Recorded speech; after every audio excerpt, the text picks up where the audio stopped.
Hello বন্ধুরা, তোমরা সবাই কেমন আছো? আশা করছি তোমরা সবাই ভালো আছো। এটা ছিল জামাই ষষ্ঠীর দিন সকালবেলার খাওয়া-দাওয়া। লুচি, আলুর তরকারি আর সন্দেশ।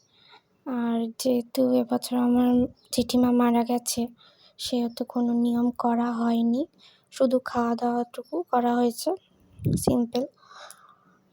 তো তারপরে মা কেটে দিয়েছিল ফল। শুধু ফোঁটা, আশীর্বাদ এগুলো ছাড়া যে নিয়ম করতে হয় সেগুলো সবই করা হয়েছে।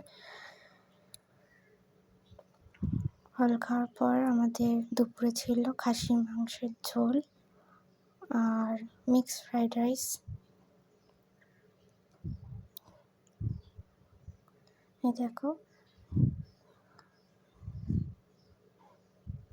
সব সাজিয়ে দেওয়া হয়েছে।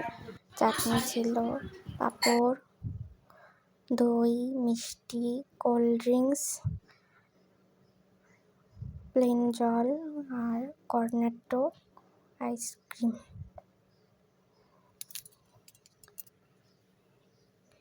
ছিল আমাদের দুপুরের লাঞ্চ। আমি একটু খেয়ে টেস্ট করে দেখছিলাম। আমি খুব একটা খাসির মাংস খাই না, সবে খেতে শুরু করেছি খাসির মাংস। এই দেখো, তারপরে বিকালবেলা ফুচকা আনা হয়েছিল, ফুচকা খেয়ে আমরা দিনটা খুব ভালোভাবে কাটালাম।